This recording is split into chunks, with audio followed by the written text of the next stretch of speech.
नमस्कार। आज अर्को भिडियो ब्लग लिएर यहाँहरू समक्ष उपस्थित भएको छु। करेन्ट एफेयर्समा बोल्नका लागि नेपालमा भइरहेको राजनीतिक मर्मरिङ अथवा गुर्र किटकिट जुन थियो त्यो यथास्थितिमा छ र कुनै पनि घटना विकसित भएको छैन र कुनै पनि दुर्घटना पनि घटेको छैन राजनीतिक। त्यसकारण यसबारे मैले कुनै पनि टिप्पणी गरिन र अन्तर्राष्ट्रिय स्तरमा पनि चीन र भारतको जुन प्रकारको तनाव थियो त्यो बिस्तारै शिथिलीकरणतिर गइरहेको छ। यसका पनि अरू डाइमेन्सनहरू नआएसम्म यस विषयमा पनि प्रवेश गरिन र आजको विषय चाहिँ मैले अलिक अलग लिएको छु। यो करेन्ट एफेयर्स होइन, यो चाहिँ एउटा पुरानो विषय हो, तर नेपाली जनतालाई र नेपालका ओपिनियन मेकर्सलाई पनि र नेपालका बुद्धिजीवी वर्गहरू, प्राविधिक वर्ग सबैलाई यो चाहिँ बारम्बार स्मरण गराउनु पर्ने विषय भन्ने मलाई लागेको छ कि विगतमा हामीले राष्ट्रवादको नाममा जे जस्तो विषयमा उत्तेजित भएर जस्तो निर्णयलाई सघाउ पुर्यायौं त्यसको परिणति आजसम्म आइपुग्दा के देखियो। वास्तवमा त्यो राष्ट्रवाद जनता र राष्ट्रलाई त्यसले फाइदा पुर्यायो अथवा जनता र राष्ट्रलाई त्यसले घाटा पुर्यायो। यो विषयमा म चर्चा गर्नेछु र त्यो विषय हो फास्ट ट्र्याक अथवा काठमाडौँदेखि तराईसम्म निजगढसम्मको द्रुत मार्ग।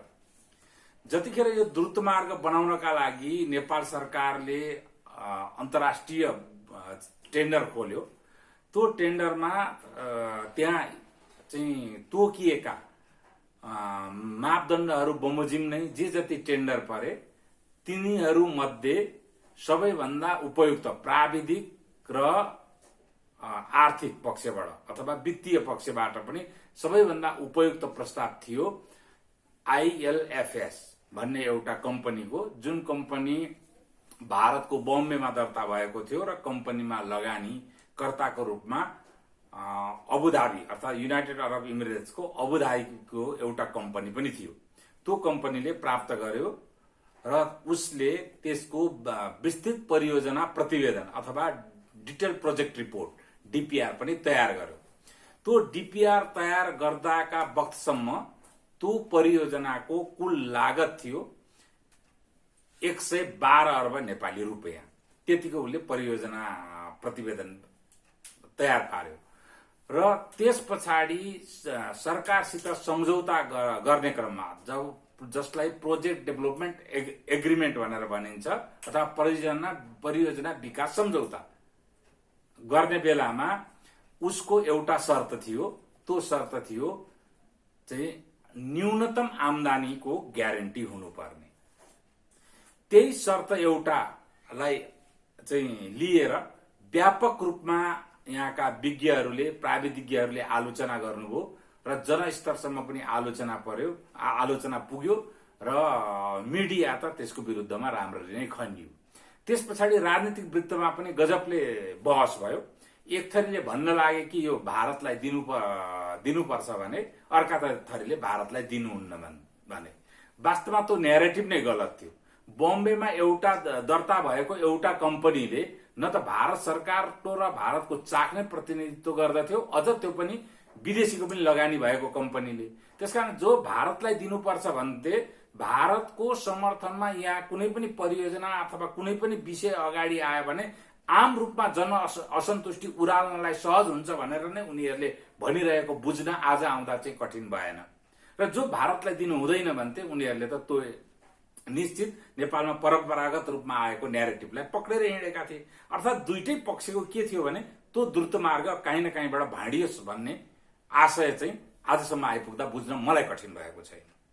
र त्यो दुईटा स्थिति आयो। एउटा भारतलाई दिनुहुन्न भन्ने स्थिति, अर्को न्यूनतम आयको प्रत्याभूति दिनुपर्ने सरकारले प्रोजेक्ट डेभलपमेन्ट एग्रिमेन्ट गर्दा भन्ने क्लज।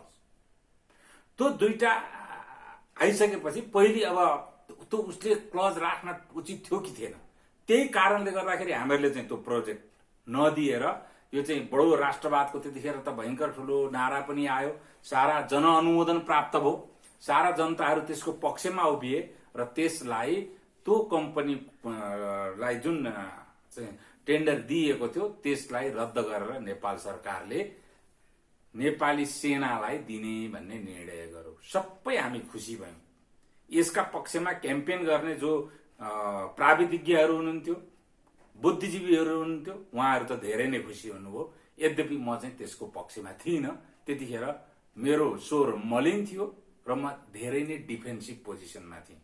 तर आज पनि मेरो त्यसरी एग्रेसिभ र उहाँहरूलाई केही भन्न त गइरहेको छैन, तर वस्तुगत यथार्थ चाहिँ आज मैले भन्नुपर्छ भन्ने मलाई लागेको छ।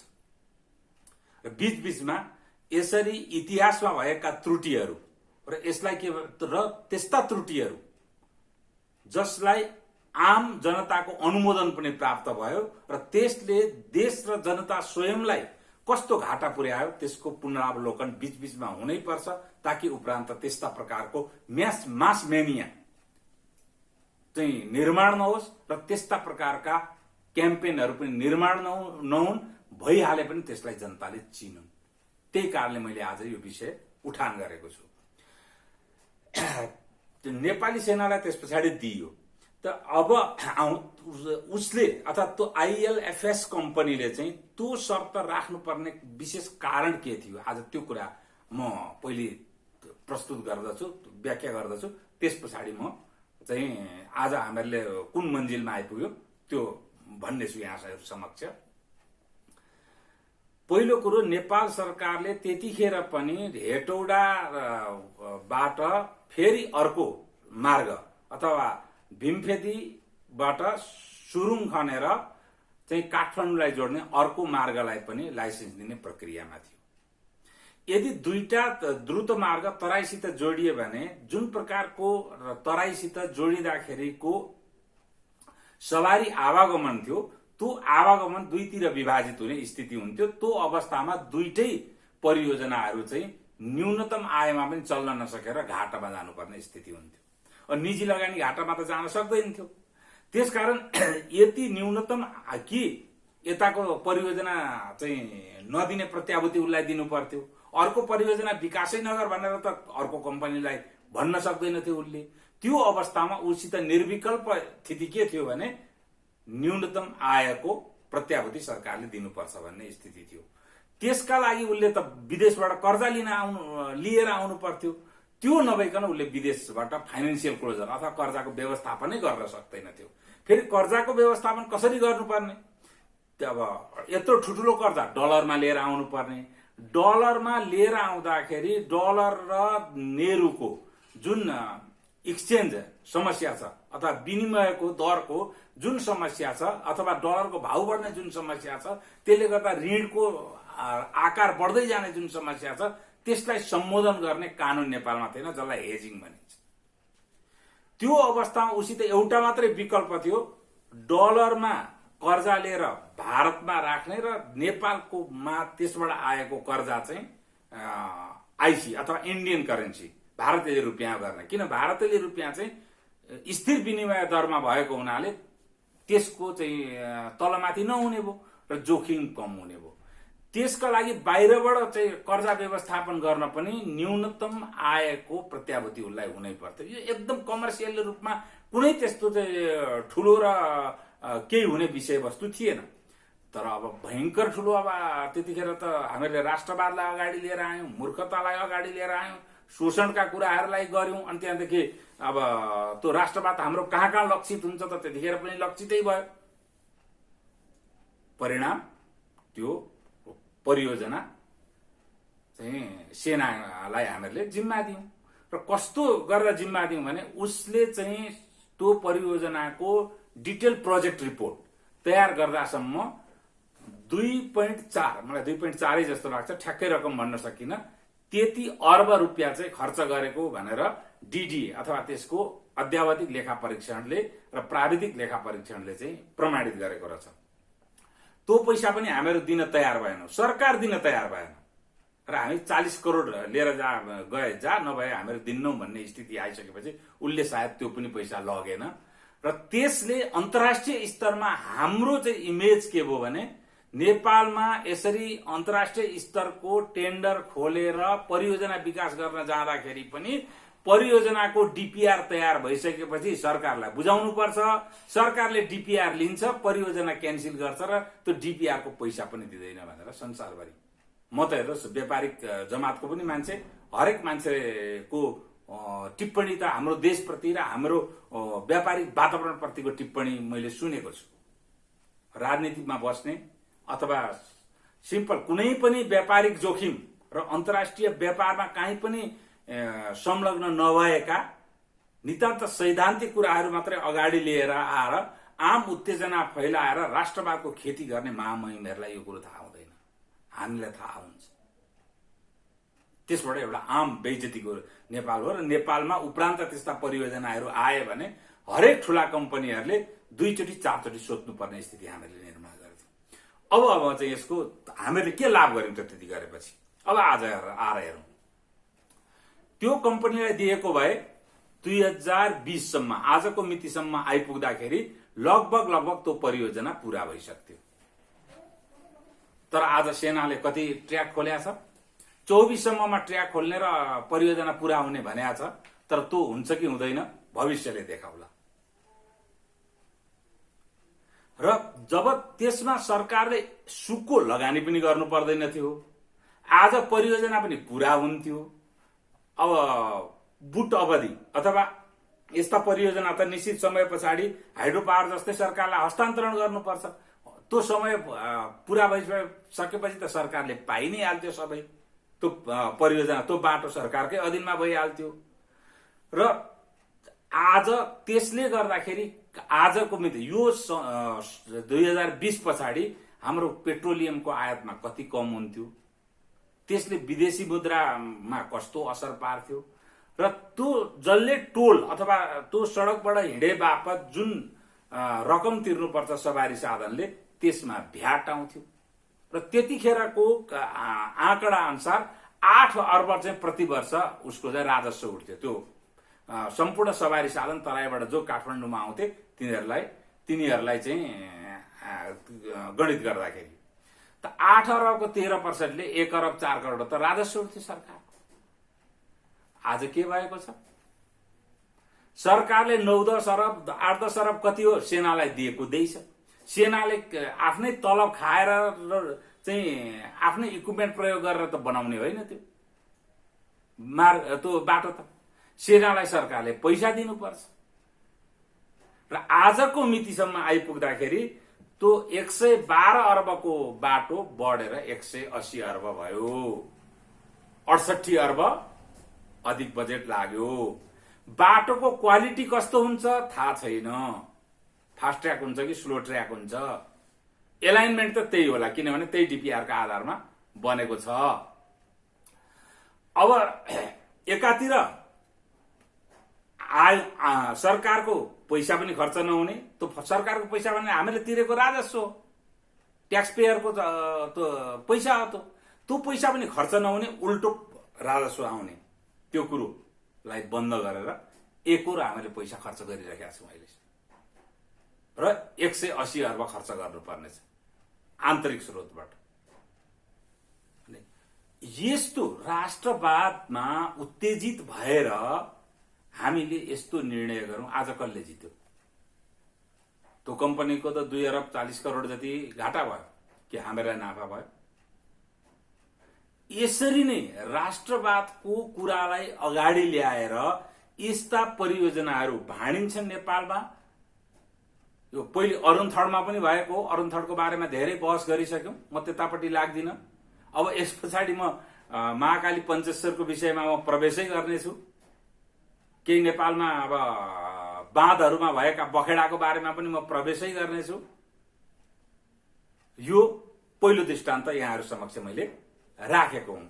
अब यसमा एउटा महत्त्वपूर्ण कुरा यहाँहरूसित शेयर गर्न चाहन्छु। आखिर यो सबै कुरो भयो किन? मैले अर्को भिडियोमा पनि यो कुरो भनेको छु। यसको भू राजनीति के हो? तपाईले लामो समयदेखि हेर्नुभयो भने पोखरा र काठमाडौँलाई केन्द्रमा राखेर यसलाई हाम्रो लाइफलाइन जो तराईसित जोड्नुपर्छ अथवा सामुद्रिक बन्दरगाहसित जोडिने हाम्रा जुन बाटाहरू हुन् ती बाटा जस्तो हुनुपर्ने र जति छोटो हुनुपर्ने हो त्यो कुरो भइराखेका छैनन्। काठमाडौँ र तराई जोड्ने अथवा पोखरा र तराई जोड्ने मार्गहरू कसरी बनाइएका छन् भने यसको समय दूरी र अर्को सामना दूरी जुन भौतिक दूरी र समय दूरी दुईटै दूरी चाहिँ अधिकतम हुने गरी हामीहरूले बाटाहरू बनाएका छौं। के सरकारलाई थाहा छैन? काठमाडौँको लाइफ लाइन भनेको काठमाडौँ हेटौडा वीरगञ्ज अथवा द्रुत मार्ग हो वीरगञ्जसम्मको। त्यो द्रुत मार्ग त्यतिखेर 112 अर्बमा बन्दो रहेछ, अहिले पनि 180 अर्बमा बन्छ। यसका लागि एउटा कमर्सियल कम्पनी नै बनाएर 20% इक्विटी हाल्ने 80% चाहिँ लोन लिने भनेर सरकार जमानत बसेर अन्तर्राष्ट्रिय स्तरबाट कर्जा पनि लिन सकिन्छ। तामाकोसीलाई लिन सकिन्छ, आरएनएसीलाई लिन सकिन्छ भने यसलाई किन लिन सकिँदैन? त्यसरी दिने अन्तर्राष्ट्रिय संस्थाहरू पनि छन्। यी सबै कुरो थाहा हुँदै पनि किन यसरी राष्ट्रवादको ओढ्ने ओढाएर यस्ता परियोजनाहरूलाई बाँडिन्छ? यसको भू राजनैतिक र भू रणनीतिक कारण एउटै हो।